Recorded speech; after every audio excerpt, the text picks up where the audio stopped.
हल्के से ढोल नगाड़े के साथ कीजिए वापस से अखाड़े की शुरुआत। और सुस्त तो हम आपको रहने नहीं देंगे, आपको हम शांति से तो बैठने नहीं देंगे। वो इसलिए नहीं बैठने देंगे क्योंकि भले ही मार्केट शांति से रहे। सुबह हम ये भी बात कर रहे थे आपके सामने कि मार्केट शांति रहने वाली है, लेकिन अखाड़े के अंदर कोई शांति नहीं है। अखाड़े के अंदर लगातार बेहतरीन ट्रेड आपको मिलते आए हैं, मिलते हैं और मिलते रहेंगे।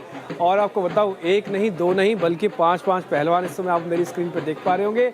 और सुबह से इन्होंने जमकर आपको ट्रेडिंग करवाई और आपको स्विंग ट्रेड बनाए।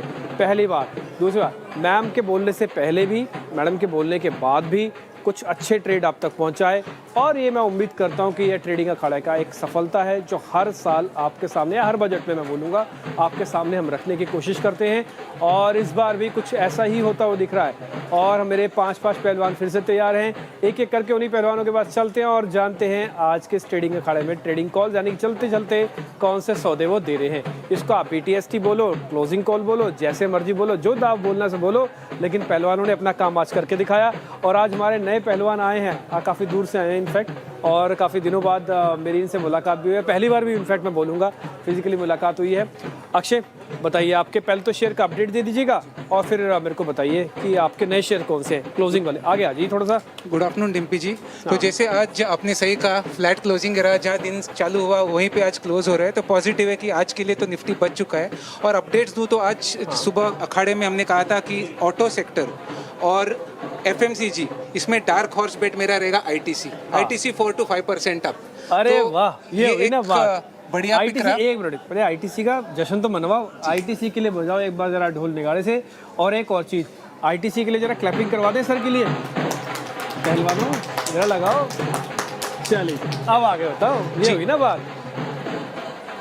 दूसरे दो अपडेट्स थे अशोक लेलैंड और सन फार्मा 1% अप है। अशोक लेलैंड भी होल्ड कर रहा है, कुछ सपाट ट्रेड हो रहा है, पर मैं कहूँगा जिनको रीइनिशिएट करना है, दोबारा मौका गंवाना नहीं, अभी भी करंट मार्केट पे बाय कीजिए। और अभी जो नया ट्रेड मैं रेकमेंड करने जा रहा हूँ, अभी भी मेरा मानना है कि डिफेंसिव बेट्स फार्मा, ऑटो यही चलेंगे, FMCG यही चलेंगे। इसके चलते आपको औरोबिंदो फार्मा, ये मेरा पिक रहेगा। करंट मार्केट प्राइस पे आप बाय कीजिए, 1410 1430 ये टारगेट रहेगा। और स्टॉप लॉस आपका बनेगा 1320 वाह, बहुत ही शानदार। देखिए, मार्केट कैसे भी रहा हो, कुछ भी रहा हो, लेकिन अभी तक कोई भी बिकवाली की कॉल नहीं आई है। किसी ने नहीं कहा बेचो, लेकिन एक हमारी पहलवान ऐसी थी जिन्होंने कहा था बेचो। और ना केवल बेचो बल्कि सावधान भी रहो।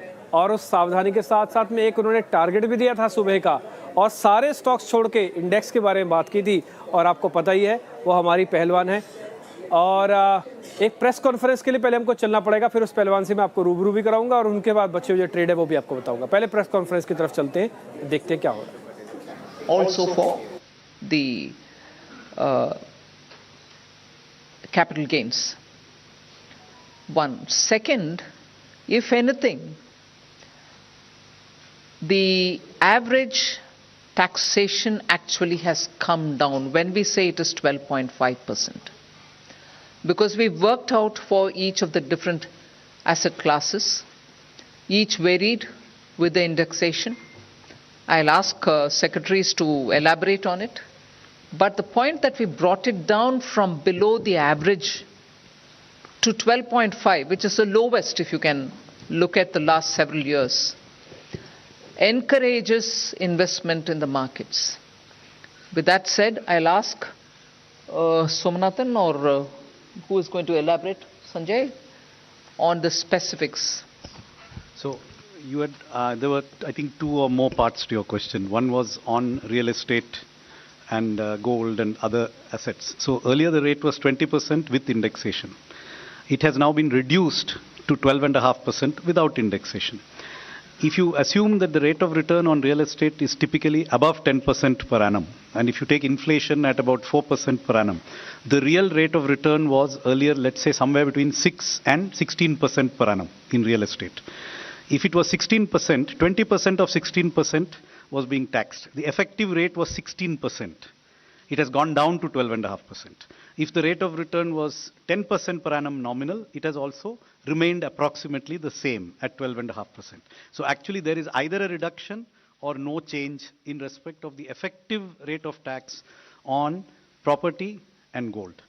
Now, as regards the equity, yes, it has gone up from 10 to 12.5, but you'll also find that unlisted equity has gone down from 20 with indexation to 12.5 without indexation. Basically, we have a very, very simple, easy regime. All listed, all unlisted are at 12.5% long term. And all are at 20%, equities are at 20% and everything else is at applicable rate for short term. So yes, short term has gone up, and yes, long term has been rationalized. It has not necessarily gone up. And Sanjay, would you like to add anything? One point I would like to add over here is that we also need to keep in mind as to the kind of people who are actually paying these taxes, the capital gains on the securities, the listed securities especially. And so over there, when we did this analysis for the year 22-23, we found that about 88% of the tax is actually coming from people who have an income of more than 15 lakh. 61% of that income is actually coming from people who have an income of more than 1 crore. That is income on capital gains on this. And we are all aware that otherwise, the standard rate is, about 30%. And for some, it can go up to 39%. So this marginal, very small marginal increase is actually impacting only those, primarily those who have an income of more than 15 lakh rupees per year. Okay, number 3. On capital gains. Ma'am, Timsi Jaipuria from CNBC TV 18. You announced a very lucrative new tax regime with changes in tax slabs. A lot of new changes are there in the income tax side, on the revenue side.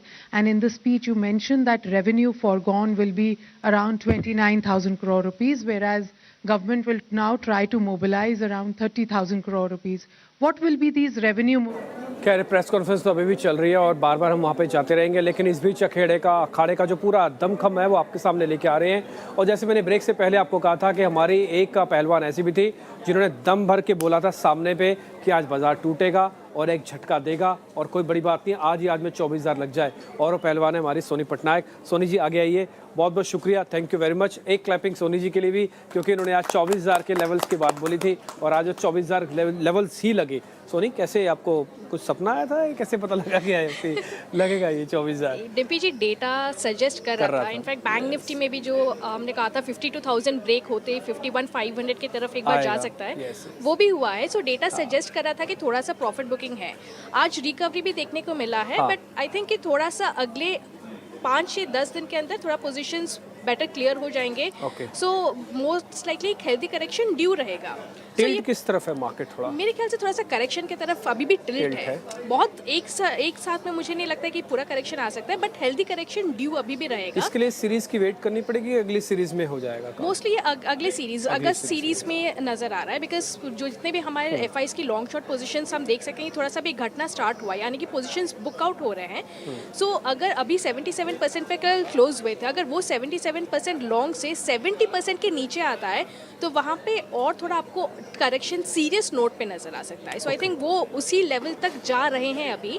So I think थोड़ा सा वहाँ पे cautious रह सकते हैं, but I think stock specific approach अभी भी काफी स्ट्रॉन्ग नजर। तो अभी क्या दे रहे हो आपको लास्ट में चलते चलते? फार्मा आज हम देख सकते हैं कि काफी अच्छा चला है। डॉक्टर रेड्डी मॉर्निंग में रेकमेंड किया था, उसका भी टारगेट हुआ है और अभी भी फार्मा पे ही हम स्टिक करना चाहेंगे। सो फ्रेश बाय यहाँ से हम ग्रैन्यूल्स पे देना चाहेंगे। सो ग्रैन्यूल्स 535 का जो उसका प्रीवियस ऑल टाइम हाई था उसको रीअप्रोच कर रहा है और यहाँ से मुझे लगता है कि जो डेटा आज बिल्ड हुआ है, लॉन्ग बिल्टअप पोजीशंस बन रहे हैं अगस्त की सीरीज में, रोल ओवर्स भी अच्छे बन रहे हैं फार्मा में। सो वो रेजिस्टेंस को जब एक बार क्रॉस करेगा ग्रैन्यूल्स, एक टुवर्ड्स 555-560 के रेंज को टेस्ट कर सकता है। सो टारगेट यहाँ पे आपका 560 बैठेगा और यहाँ पे स्टॉप लॉस आपका लगाना है 515 का। ओके ठीक है, ग्रैन्यूल्स की हम क्लोजिंग भी देख पा रहे हैं, अच्छी क्लोजिंग की तरफ वो बढ़ रहा है और सोनी कह रहे हैं कि उस शेयर पे ज़रूर ध्यान रखिएगा। तो हमारे ज़बरदस्त पहलवान है, ज़रूर इनकी हम कॉल्स पे ध्यान देते ही हैं और आगे भी देंगे। सोनी बहुत बहुत शुक्रिया, थैंक यू वेरी मच। अब मैं एक और अपने पहलवान को इन्वाइट करूँगा आगे, वो हैं हमारे रत्नेश जी। वास्तव में हमारे रतन हैं, बहुत बढ़िया ट्रेड ये देते हैं, अच्छे ट्रेड दिए। सर एक तो अपडेट बताइए, फिर जो लास्ट का कॉल है वो भी बताइएगा। धन्यवाद टिंकू जी तारीफ के लिए। तो अपडेट में सबसे पहले तो मैं आपको बता दूं कि इंडस टावर देखिए पूरे इस उठापटक में जिस तरह से मैंने स्टार्टिंग में कहा था कि ये वो स्टॉक रहेगा जिसमें शांति से हाँ, करेगा। और एफएम अगर किसी भी तरह का कुछ झटका लाएगी बियर्स का तो ये beers का इसको जाएगा, झेल जाएगा, हाँ। और एक इंडिया सीमेंट है जिसको कोई नहीं हिला पाया है, चाहे मध्य आ गई वो वहीं की वहीं खड़ा हुआ है, आगे लड़ेगा बाद में लड़ेगा पर लड़ेगा जरूर वो। और एक जो मेरा अक्षर जी के साथ में जो मेरा पहलवान चुराया था तो वो मेरा साथ में पहलवान उसको जोड़ा जाएगा। चलो ये तो कंबाइन कर देते हैं, दोनों को जिता देते हैं। एक काम करो, जो पहलवानों को जैसे जिताया जाता है ना वैसे कर, तो एक साथ उठा देते हैं। लो जी, ये दोनों के एक साथ जीत गए। ठीक है जी, चलिए बताइए सर। अब मुझे ऐसा लगता है कि एक जो डाटा कंज्यूमर में काफ़ी अच्छे यहाँ से मोमेंटम अभी भी दिखाई देता है। तो यहाँ पे 1220 रुपये का एक स्टॉप लॉस लगा के मुझे ऐसा लगता है कि 1290 से 1300 रुपये तक का टारगेट आ सकता है। और एक थीम पे जरूर मैं यहाँ पे विशेष एक ध्यान देना चाहूँगा। वाटर मैनेजमेंट, वेस्ट मैनेजमेंट की जो थीम रहेगी वो आगे आने वाले टाइम में बहुत बड़ा अच्छा प्ले कर सकती है। आज ही आप देखेंगे EMS है, जेम पे वाटर बैग है, इनमें काफ़ी अच्छा एक हमको मोमेंटम देखने को मिला। तो ये थीम पे जरूर आगे ध्यान रखना चाहिए। ठीक है, डन सर, बहुत बढ़िया। अब मैं अपने एक और पहलवान को बुलाऊंगा, आयुष भाई को। आयुष भाई बहुत बहुत शुक्रिया, थैंक यू वेरी मच। आज आप टाइम निकाल के आए भी और पूरा दिन हमारे साथ रहे। पहले तो अपने कॉल्स का अपडेट दे दीजिए, फिर कोई नई कॉल्स है तो वो बताइए। मैंने सुबह आपको एम्फेसिस रिकमेंड किया था, काफ़ी अच्छा चला है, काफ़ी लोअर लेवल से वापस अच्छी बाउंस बैक आई और अब टारगेट के पास जा रहा है। Very good. और अब आज का अगर शाम का कॉल की बात करें तो मुझे ऐसा लग रहा है यूनाइटेड स्पिरिट्स की यहाँ पे बात करें तो बहुत अच्छा कप एंड हैंडल का फॉर्मेशन है। मंथली वीकली चार्ट में एक लॉन्ग टर्म कंसोलिडेशन का एक ब्रेकआउट स्टॉक अभी दे रहा है और क्लोजिंग बहुत अच्छी रख रहा है, सारे मूविंग एवरेजेस के ऊपर है। तो डेफिनेटली यूनाइटेड स्पिरिट्स को यहाँ से बाई करना चाहिए फॉर अ टारगेट ऑफ 1390। यहाँ पे जो आपको स्टॉप लॉस रखना है 1299 का है। और मैं एक और बात बोलना चाहूँगा, जैसे मैंने अखाड़े अक्सर मूवीज़ में देखे हैं, कोई एक विनर होता है, कोई एक लूजर होता है। ये पहला अखाड़ा 18 स्वदेश का जहाँ पे सारे विनर है। ये हुई ना बात, ये हुई ना बहुत बढ़िया पहलवानों और स्पोर्ट्समैन स्पिरिट्स वाली बात। बहुत बहुत बढ़िया, बहुत शुक्रिया, thank you very much time निकालने के लिए। अब मैं अपने बनारस के हमारे जो पहलवान हैं, दंगल में जीतने वाले, मिड कैप स्टॉक में के बताने वाले अंशुल जी, बताइए अपडेट बता दी जल्दी से, फिर लास्ट में स्टॉक भी बताइएगा। देखिए, पहले अखाड़े में SMS फार्मा बाई दिया था, 255 से 277 हो गया है, वेरी गुड, 8% की रैली आई है। दूसरे में अवंती फीड दिया था, वहाँ 6% बढ़ के 660 का टारगेट किया है। और अब लग रहा है कि जैसे FMCG स्टॉक्स में तेज़ी आ रही है, LT फूड्स बाई करना चाहिए 295 में, 285 का स्टॉप लॉस रहेगा और 2 से 3 दिन में 310 रुपये तक का टारगेट इसमें मिल सकता है। तो L&T फूड्स बाई करके चलना चाहिए। एक ही रखें कि और भी रखना है? एक ही रहना चाहिए, ठीक है, कोई बात नहीं। आपके लिए एक बार क्लैपिंग करवाते हैं, बहुत बढ़िया बढ़िया शेयर आपने दिए। और थोड़ा ढोल लगा के थाप को बजने दीजिए, हल्का हल्का चलने दीजिए, तभी तो पता लगेगा ये अखाड़ा है, नहीं तो फिर टेलीविजन स्क्रीन दिखेगी, अखाड़े के मूवमेंट ये लगी होती है। बहुत बहुत शुक्रिया। अब मैं बुलाता हूँ अपने एक आखिरी पहलवान को, कुणाल परार को। कुणाल जी आइए, पहले तो ये बताइए मेरे को कौन सा आपका अपडेट है और फिर नए वाला शेयर भी। गेल और महिंद्रा लॉजिस्टिक दिया था, दोनों में कोई मोमेंटम नहीं है, लेकिन घबराने वाली कोई बात नहीं है, दिक्कत नहीं ना कोई भी, ओके है सब कुछ? अरे सर 100% 100% ओके। आज और दूसरा जैक्सन फार्मा दिया था, टारगेट आ गया है उसमें, और अगर है तो उसको होल्ड करके रख सकते हैं, दूसरा टारगेट आने के भी चांसेस है। अरे वाह, यस। अब दो नए स्टॉक की बात कर लेते हैं सर, मैं अक्षय जी के साथ जाऊंगा। सबसे पहला औरो फार्मा है, खरीदारी करके चलने की सलाह है 1319 के SL के साथ। टारगेट की बात कर लेते हैं 1390 से लेके 1440 का टारगेट है। और दूसरा भी सर मेरा फार्मा से लेके है इप्का लैब, खरीदारी करके चलिए 1180 के SL के साथ, टारगेट 1275 और 1345। बहुत बढ़िया, थैंक यू वेरी मच। आज आपने टाइम निकाला हमारे लिए, अच्छा लगा, मज़ा आया आपसे आज खेल के अखाड़े में। और मैं सभी पहलवानों का बहुत बहुत शुक्रिया अदा करूंगा। आज आपने दिन भर हमारे साथ हमारा सहयोग दिया, हमारा साथ दिया, अच्छे अच्छे ट्रेड दिए और अपने दमखम दिखाया। और ये 18 स्वदेश की ये मूवमेंट है, ट्रेडिंग अखाड़ा, वो सुपर हिट रही और आप भी इसका भरपूर आनंद ले रहे होंगे। अब मैं ज़रा स्टूडियो की तरफ चलूँगा क्योंकि बाजार को भी तो बंद करना है। खाना पीना अगर आपने नहीं खाया है, खाना पीना भी खाइए और मजबूती के साथ 18 स्वदेश देखते रहिए। नमस्कार। नहीं नमस्कार नहीं, वो डिम्पी अभी नमस्कार से अखाड़े से। अभी देखिए बाजार बंद होने में 6 मिनट का वक्त बचा है और कुछ पहलवान यहाँ भी वेट कर रहे हैं कि उनकी